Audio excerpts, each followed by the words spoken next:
هذا صراط مستقيم.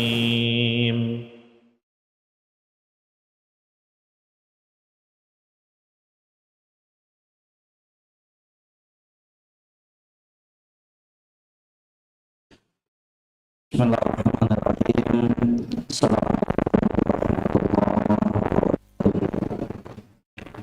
Alhamdulillah, hamdan katsiran thayyiban mubarakan fihi, wa ashhadu an la ilaha illallah wahdahu la syarika lah, iqrara bihi wa tauhida, wa ashhadu anna Muhammadan abduhu wa rasuluh. Yaqulu Rabbuna azza wa jalla fi kitabihil karim, ya ayyuhalladzina amanu taqullaha haqqa tuqatih wa la tamutunna illa wa antum muslimun. Ya ayyuhan nasu taqu rabbakumul ladzi khalaqakum min nafsin wahidah wa khalaqa minha zawjaha wa batha minhuma rijalan katsiran wa nisaa'a. Wattaqullaha alladzi tasaaluna bihi wal arham, innallaha kana 'alaikum raqiba. Ya ayyuhalladzina amanu taqullaha wa qulu qawlan sadida yuslih lakum a'malakum wa yaghfir lakum dhunubakum, wa may yuti'illaha wa rasulahu faqad faza fawzan 'azima. Amma ba'd, fa inna khairal hadithi kitabullah wa khairal hadi Muhammadin sallallahu alaihi wasallam, wa syarrul umuri muhdatsatuha wa kullu muhdatsatin bid'ah wa kullu bid'atin dhalalah wa kullu dhalalatin finnar. Alhamdulillah, sekalian yang kami muliakan, berjumpa kembali di kesempatan malam hari yang berbahagia ini, melanjutkan pelajaran rutin kita insyaallah ta'ala dalam pembahasan kitab tipis judulnya Hilyatu Thalibil Ilmi, perhiasan yang sama-sama kita butuhkan untuk kita pelajari, untuk kita ketahui. Telah kita sebutkan satu perkara tentang larangan-larangan harus dijauhi oleh setiap penuntut ilmu, terlebih khusus dan kaum muslimin dan muslimat secara umum. Mauqifu min wahami man sabaqa, di mana sikap kita ada kalau ada syekh atau ada ustaz guru kita yang salah keliru. Setiap orang jemaah sekalian tidak lepas dari kesalahan. Itu sudah menjadi sunnatullah, ya, itu sudah menjadi ketetapan Allah bahwa setiap dari kita pasti punya kelemahan, pasti punya kekurangan, pasti dan pasti akan terjatuh di dalam kesalahan, kekhilafan. Nah, gimana tuh cara kita sebagai seorang muslim dan muslim?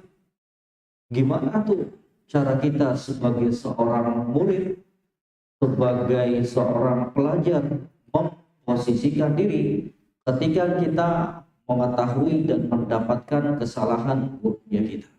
Dan maka beliau terangkan, ya, kata beliau, idza dhafirta biwahamin alimin fala tafrah bihi li haqti minhu. Kalau kamu dapatkan kesalahan orang yang berilmu, Kalau kamu dapati kekurangan, kekeliruan dari guru kamu, maka jangan kamu senang dengan kesalahan tersebut dan kamu jadikan sebagai celah untuk menjatuhkannya. Ini niatan yang nggak bagus. Ya, sekali lagi, orang yang berakal, orang yang munsif, orang yang adil dalam bersikap, pasti dia akan mengetahui bahwa tidak seorang pun dari kalangan manusia lepas dari kesalahan dan keliruan. Ya. Akan tetapi apakah kita diam terhadap kesalahan tersebut? Tidak. Ya. Kebenaran harus lebih kita cintai. Kebenaran harus lebih besar dibandingkan gurunya kita. Ya. Harus, ya, itu kita letakkan di hadapan kita, bahwa kebenaran itu lebih harus kita junjung tinggi dibandingkan guru kita, biar kita nggak terjatuh dalam sikap ta'assub, dalam sikap apa? Gulu, berlebihan terhadap gurunya kita. Itu bukan bimbingan syariat.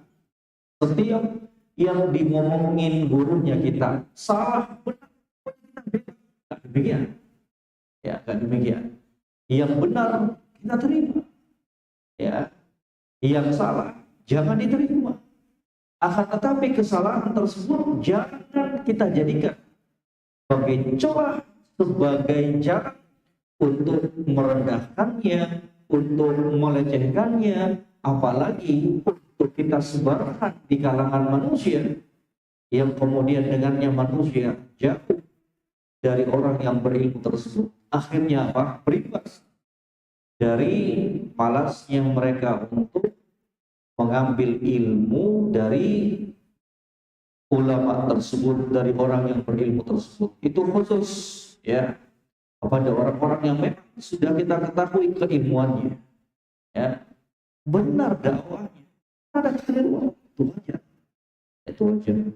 Jadi demikian jemaah sekalian, ya, yang menjadi tuntunan kita semua, ya, dijelaskan kesalahan tersebut, ya, dengan tetap menghargai dan menghormati ulama, orang yang berilmu tersebut, ya, ustadznya kita tersebut, ya. Kemudian yang berikutnya, masuk ke pembahasan yang berikutnya, kata Syekh Bakar Abu Zaid, daf'u syubhat, menghindari syubhat. Nah, ini bahaya, ya. Beragam pendapat-pendapat ulama ketika memberikan penjelasan dan definisi tentang syubhat. Syubhat itu jemaah sekalian, dari tinjauan bahasa etimologinya artinya al-iltibas wal ikhtilaf, tersamarkan. Itulah namanya syubhat. Tersamarkan di antara dua perkara, nggak jelas, ya, istilahnya nggak jelas. Itulah namanya syubhat, nggak jelas, ya.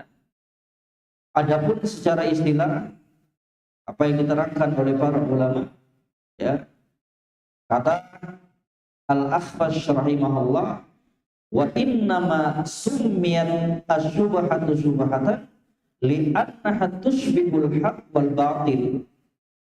Syubhat itu dinamakan syubhat karena menyerupai antara benar dan salah, hak dan batil. Laisat bihaqqin wadhihin wala batilin wa hiya baina dzalik. Katanya perkara tersebut tidak jelas ataukah belum jelas kebenarannya, belum pula jelas kebatilannya.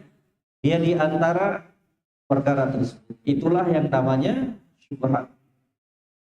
Kemudian juga diterangkan oleh Al-Imam Ibnul Qayyim alaihi rahmatullah dari definisi syubhat tersebut dalam kitab beliau Miftah dari Sa'adah. Kata Imam Ibnul Qayyim alaihi rahmatullah, asyubhatu waridun yaridu 'alal qalbi yahulu bainahu wa bainan kisyafil haqq. Subhat itu adalah perkara yang datang menyerang hatinya kita, yang menjadikan penghalang antara kita dengan apa? Inkisyaful haq, dengan tersingkapnya kebenaran. Itulah subhat. Ya, perkara-perkara yang menjadikan kita itu terhalangi dari kebenaran. Belum tahu kita ini benar atau salah. Itulah subhat. Dan kata para ulama, subhat ini luar biasa. Ya. Qattafatun. Subhat itu ganas, menyambar, wal qulub dha'ifatun, dan hati itu lemah. Makanya beragam dari ucapan-ucapan para ulama yang menasihati kita untuk menghindarkan diri dari subhat. Jangan malah senang menjadi orang yang mencari subhat. Jangan. Subhat itu dihindari. Bukan untuk dicari, bukan untuk masuk ke dalamnya. Ya. Makanya diterangkan oleh Al-Imam As-Suyuti rahimahullah kisah Al-Imam Tawus. Ketika itu Tawus rahimahullah sedang duduk bersama anaknya. Tiba-tiba datang seorang dari kalangan Mu'tazilah, ya, Ahlul Bidah. Dia ngomong, kemudian Tawus rahimahullah menutup kedua telinganya dengan jarinya. Itu.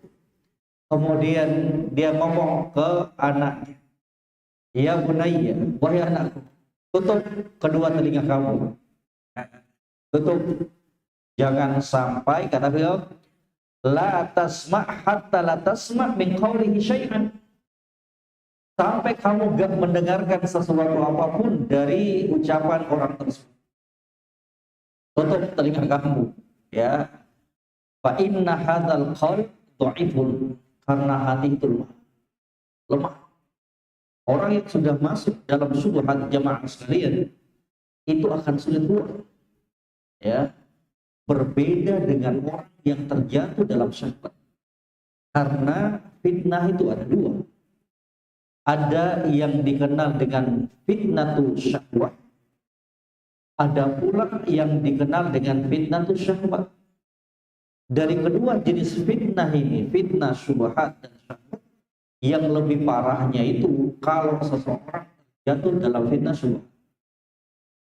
Kalau terjatuh dalam fitnah syubhat, diterangkan dengan dalil, diterangkan kebenaran, akan sulit dan berat untuk dia menerimanya. Kenapa?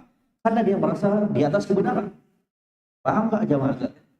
Berbeda dengan orang yang terjatuh dalam fitnah syahwat, terjatuh dalam kubangan dosa dan kemaksiatan.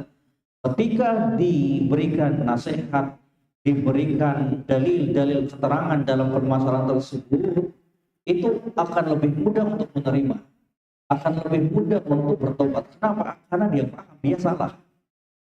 Dia salah. Ya. Dia salah. Maka lebih mudah untuk apa? Jamaah sekalian, sekali lagi untuk kembali bertobat kepada Allah Subhanahu wa taala. Tapi coba kalau subhat tersebut masuk ke dalam diri seseorang, sulitnya minta ampun. Ya, kecuali orang-orang yang dirahmati Allah Rabbul Alamin. Ya, coba tuh nasihati pelaku bid'ah dengan ahlul bid'ah. Kan beda. Mungkin ada di antara kita yang pernah alami itu.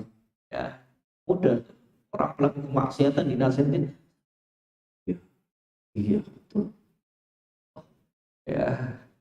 Tapi kalau ahlul bid'ah, orang yang terjatuh dalam perkara bid'ah dinasihati, ya terjatuh dalam subhat, malah kitanya yang diceramahin. Maka hati-hati jemaah sekalian, ya. Maka jangan coba-coba, itu nasihat buat kita semua. Jangan coba-coba untuk mencari dan terjatuh dalam subhat. Tinggalkan segala sarana yang bisa menjatuhkan diri kita dalam subhat, dihindari. Ya, dihindari. Ya, coba tuh ya nasihat dari Al-Imam Tawus rahimahullah. Ya. Katanya fa inna hadzal qalb dhaifun, karena hati ini lemah. Tsumma qala, kemudian berkata lagi Tawus kepada anaknya, wahai anakku, tutup rapat-rapat. Ya. Kasih rapat lagi tuh. Jangan sampai terdengar sedikit pun dari ucapan. Ya, sampai-sampai laki-laki dari kalangan Mu'tazilah tersebut angkat kaki. Ya, ya, subhanallah, sampai segitunya apa yang disebutkan oleh para ulama. Ya, maka beruntung tuh, yaitu orang-orang yang telah diselamatkan oleh Allah Rabbul Alamin dari penyakit yang satu ini. Makanya juga dinukilkan dari ucapan Abdullah bin Mas'ud radhiyallahu taala, kata beliau, wa inna ahadakum la yazala bi khairin mattaqallah.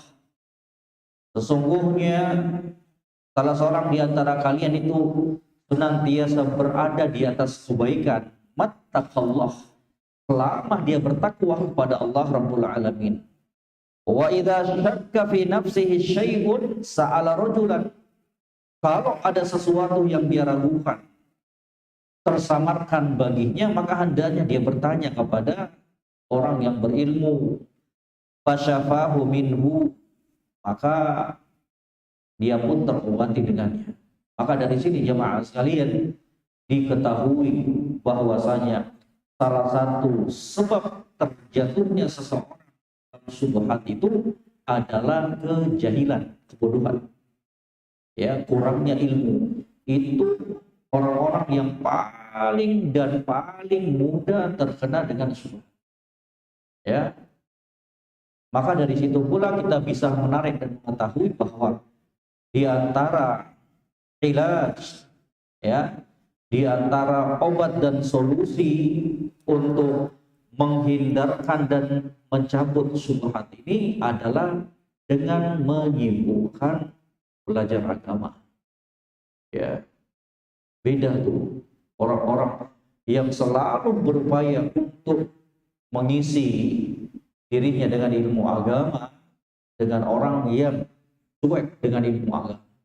Ketika terjadi syubhat melanda dirinya, itu akan beda sekali.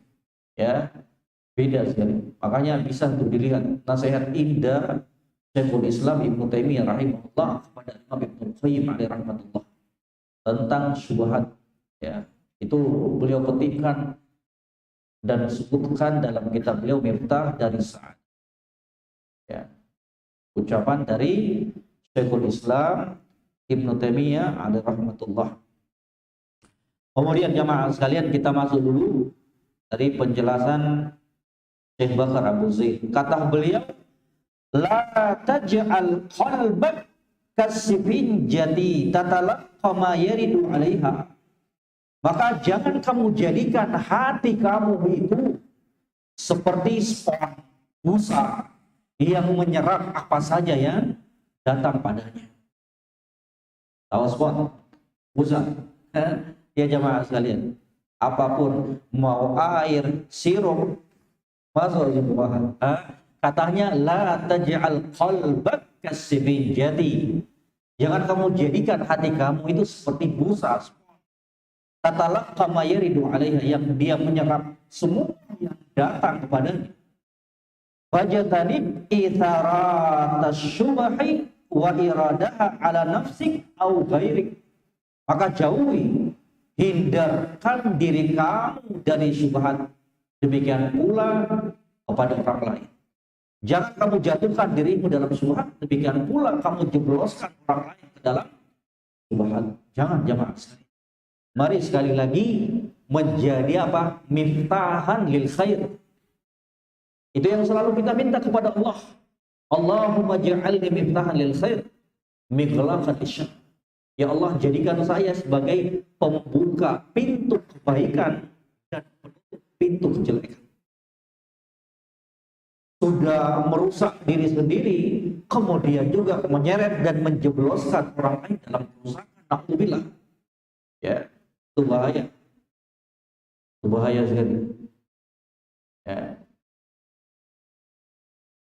Fashlubahu khatafatun wal qulubu dha'ifatun.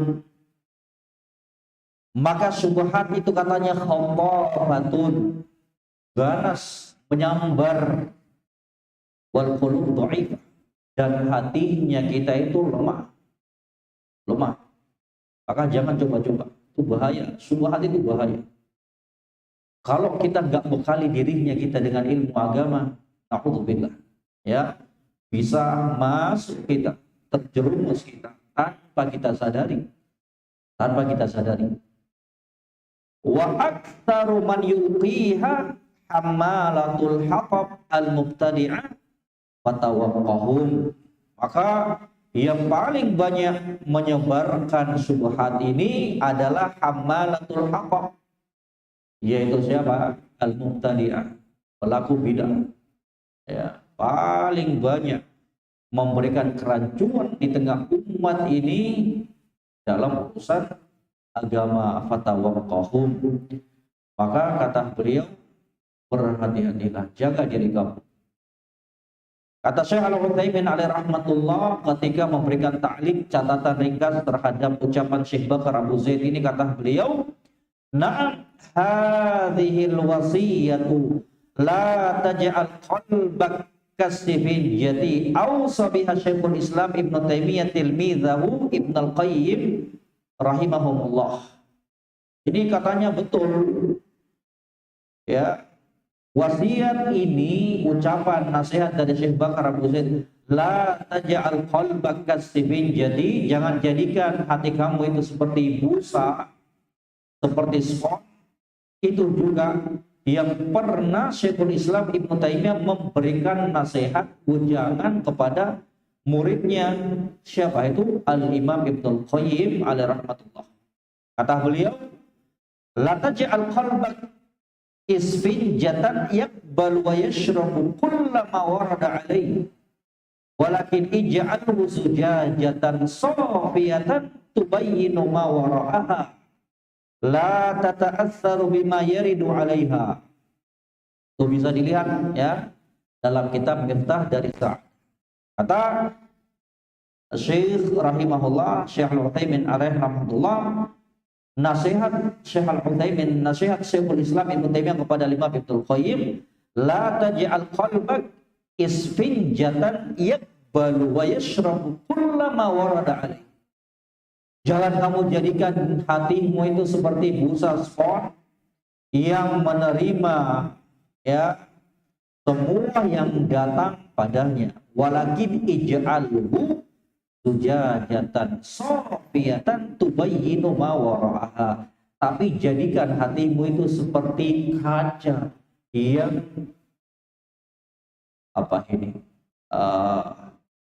kaca yang murni, bersih, ya, yang rapat, walaupun datang kotoran-kotoran maka tetap dia nampak bersih, ya.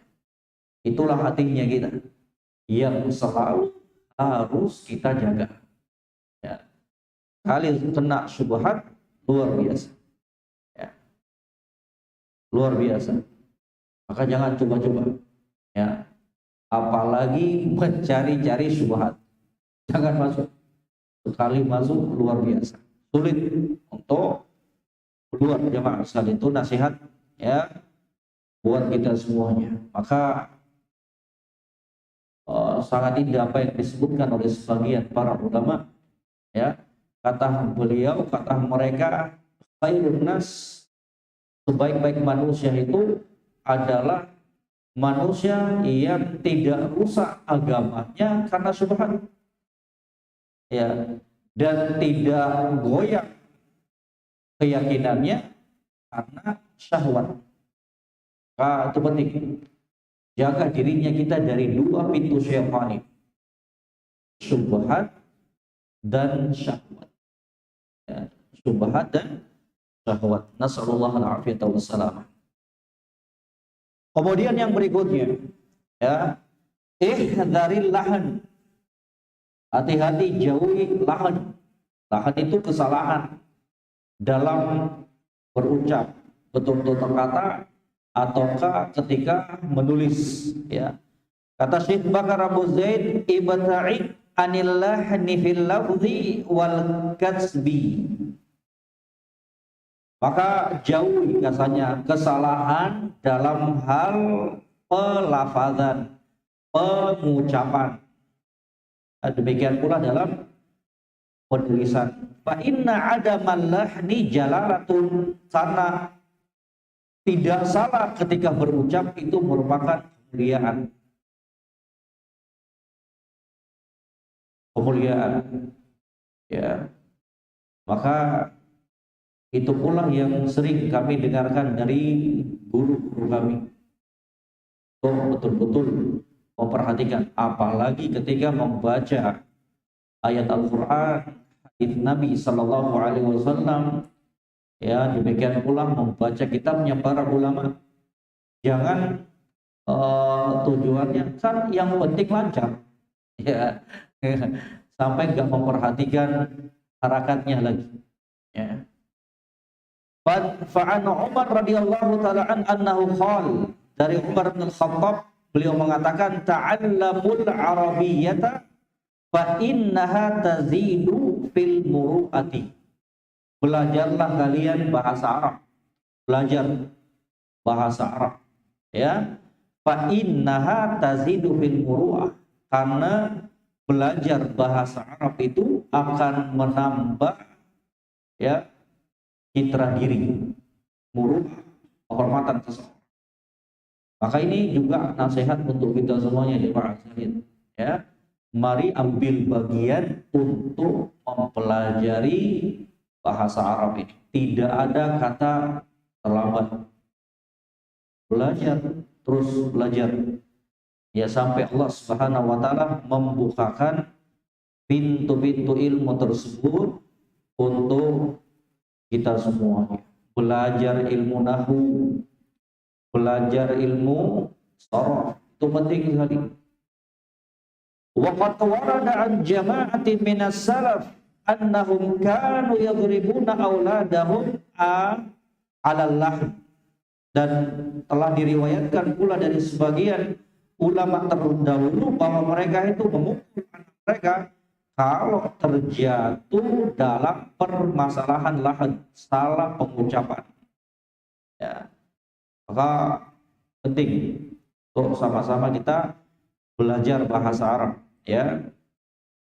Wa asnad al-khatib anir rahabi sami'tu ba'dha ashabina yaqul idza kataba lahanun fakataba anil lahani lahanun akhar sara al-hadithu bil farisiyati. Dinukilkan dari Imam Ar-Rahabi, kata beliau, saya mendengarkan sebagian sahabat kami mereka mengatakan, idza katabal lahanun, kalau orang yang sering lahan, salah dalam pengucapan, salah dalam penulisan, menulis dari orang yang sering salah juga, ya, dianya sering salah tulis, salah ucap, belajarnya juga kepada orang yang sering salah ucap dan salah tulis. Saral haditsu kal farisiyah. Maka hadits yang diriwayatkan tersebut nantinya bukan seperti bahasa Arab, bukan, tapi seperti bahasa Persia, ya. Karena apa? Salah diriwayatkan. Yang penting, ya. Wa alaihi falatah fal bi qaulil Qasim Ibnu Mukhaimirati rahimahullah. Oleh sebab itulah jangan kalian tertipu dengan ucapannya Al-Qasim Ibnu Mukhaimirah. Ta'allumun nahwi awwaluhu syukrun wa akhiruhu baghiyun, ya. Kata Al-Qasim ini rahimahullah, hanya belajar nahwu itu, ya, belajar nahwu itu awalnya membuat capek, ya. Awalnya katanya membuat capek, ya, capek. Kok ini terus yang dipelajari, ya. Kemudian katanya akhir dari mempelajari bahasa Arab itu adalah apa? Baghyun, ya. Apa ya istilahnya itu, kayak kesunang-unangan. Ini contohnya, kisahnya ini yang disebutkan oleh Syekh Bakar Abu Zaid. Ya, wala biqauli Bishr al-Hafi rahimahullah, jangan juga kamu tertipu dengan ucapannya Bishr al-Hafi rahimahullah. Lima qila lahu, ketika dikatakan kepada Bishr al-Hafi rahimahullah, ta'allamin nahwa, belajar kamu nahwu. Qala adillu, saya akan tersesat kalau belajar nahwu. Ya, saya akan sering menyimpang nantinya. Qala qul daraba Zaidun Amran. Katakan daraba Zaidun Amran. Tanya, Zaid memukul Amr. Qala Bishr, ya akhi, lima darabahu. Ya, ini padahal contoh ini, ya. Daraba Zaidun Amran. Ada fiilnya, kata kerjanya, ada fa'ilnya, ada maf'ulun bihnya. Ada kata kerja, ada subjek, ada objek. Ya. Zaidun dibaca Zaidun pakai dhamma, kenapa? Karena sebagai fa'il. Amran dibaca Amran, kenapa? Karena sebagai maf'ulun bih pakai fathah. Ya. Ini diberikan contoh. Kemudian Bishr mengatakan, ya akhi, lima dharaba. Ya. Katanya, wahai saudaraku, kenapa bisa Zaid memukul Amr? Katanya. Paham nggak ini jawabannya? Padahal ini cuma contoh aja, diberikan contoh. Ini nih contoh ini, pelajaran nahwu. Dharaba Zaid. Ya. Bishr yang katakan, ya akhi, lima dharaba. Kenapa si Zaid itu memukul Amr? Ya, apa salahnya? Ya. Qala ya Abu Nasr, wahai Abu Nasr, ini kunyah dari Bishr al-Hafi. Ma darabahu wa inna ma hadza aslun wudi'a. Ini enggak dipukul benaran. Ini cuma contoh dalam kaidah bahwa dalam bahasa Arab itu bahasa yang lengkap dikatakan sebagai kalimat apabila perkataan tersebut sudah sempurna. Orang ngomong, pendengarnya, lawan bicaranya itu tidak menunggu sesuatu yang lain dari kita. Kalau saya katakan daraba Zaidun, Zaid memukul, lengkap enggak? Enggak kan? Zaid memukul. Kan orang bertanya, siapa yang dipukul? Apa yang dipukul? Betul enggak jemaah sekalian? Zaid memukul. Kan orang bingung.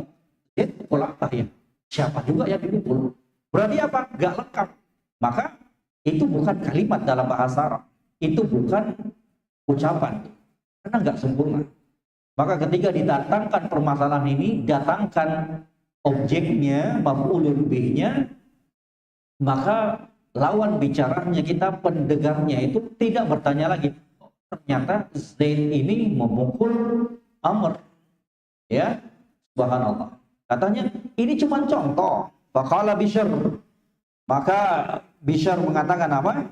Kata beliau setelah mendengarkan itu, hadza awwaluhu kadzibun. Wah, nahwu ini baru belajar saja sudah dosa. Ya, ternyata saya nggak memukul Amr. Ya, dia balikin lagi itu gurunya itu. Ah, ini udah dusta ini. Ya, kenapa dikatakan Zaid memukul Amr? Padahal dia nggak mukul, berarti dusta ini. La hajatali fihi. Maka saya nggak mau lah belajar. Nah, jadi jangan seperti kisah ini jemaah sekalian. Ya, barakallahu fiik, penting. Ya, sekali lagi ambil bagian, nasihat untuk kita semuanya. Ambil bagian untuk mempelajari ilmu nahwu dan sarf. Ya, jangan pernah berkecil hati, jangan pernah menganggap kita sudah terlambat. Kalau kita jujur kepada Allah, niscaya Allah akan membukakan pintu itu. Demi Allah Rabbul Alamin. Kalau kita sudah rasakan bagaimana lezatnya ilmu nahwu dan sarf itu, kalau kita sudah merasakan lezatnya ilmu agama Allah, maka demi Allah kita nggak akan mau menukarnya dengan kenikmatan dunia yang sifatnya sementara. Beda itu. Kalau kita baca terjemahan dengan baca langsung kitab aslinya beda sekali. Beda itu kalau kita mendengarkan ceramahnya seorang syekh, ulama sunnah, langsung kita dengarkan, langsung kita paham, itu akan beda sekali, memberikan efek kepada dirinya kita dibandingkan mendengarkan dari seorang penerjemah sehebat apapun dia. Ya, alhamdulillah ya ada penerjemah. Cuman saya berbicara sekarang ini tentang perbedaan itu beda sekali. Ya, coba kalau kita terbiasa mendengarkan ceramah-ceramah para ulama sunnah itu luar biasa sekali. Yang baca Al-Quran, kemudian membaca tafsirnya langsung pakai bahasa Arab, ya terasa lezat dan demi Allah lebih lezat sekali. Maka sekali lagi jamaah sekalian, tumbuhkan lagi semangat kita untuk mempelajari agama Allah, terlebih khusus ilmu-ilmu alat, yaitu sebagai pembuka untuk mempelajari agama Allah. Kata Syekh Utsaimin alaihi rahmatullah, beliau sebutkan dalam syarah Mutammimah ataukah syarah Al-Jurumiyah, itu bisa dibuka di awal-awalnya. Itu katanya orang yang mempelajari ilmu nahwu itu seperti orang yang ingin masuk ke dalam sebuah rumah yang mewah. Dia nggak akan bisa masuk ke dalam rumah yang mewah tersebut, tidak akan bisa merasakan kenyamanan yang ada dalam rumah tersebut kalau dia nggak memiliki kuncinya. Seseorang tidak akan bisa masuk ke dalam agama Allah, ilmu agama, sampai dia memiliki apa? Kuncinya. Kuncinya itu adalah ilmu bahasa Arab. Ilmu bahasa Arab itu ada 12, ya. Cuman yang terpentingnya itu yang dua ini, nahwu dengan shorf. Dua aja itu. Ya. Banyak cabang ilmu bahasa Arab itu ada 12. Yang terpentingnya untuk kita pahami adalah ilmu nahwu dan shorf. Semoga Allah membukakan pintu-pintu ilmu tersebut untuk kita semuanya. Semoga Allah terus menambahkan pemahaman ilmu agama ini untuk kita semuanya, yang dengannya kita pun mengangkat kejahilan dari diri kita sedikit demi sedikit. Jangan lupa untuk selalu meminta kepada Allah, ya. Allahumma inni as'aluka ilman nafi'an wa rizqan thayyiban wa amalan mutaqabbal. Minta terus jemaah sekalian, jangan lupa itu, ya. Rabbi zidni ilman, wahai Allah, tambahkan untukku ilmu yang bermanfaat. Tidak ada yang mustahil bagi Allah Subhanahu wa taala. Untuk kita ada yang mustahil. Mudah bagi orang-orang yang dimudahkan oleh Allah.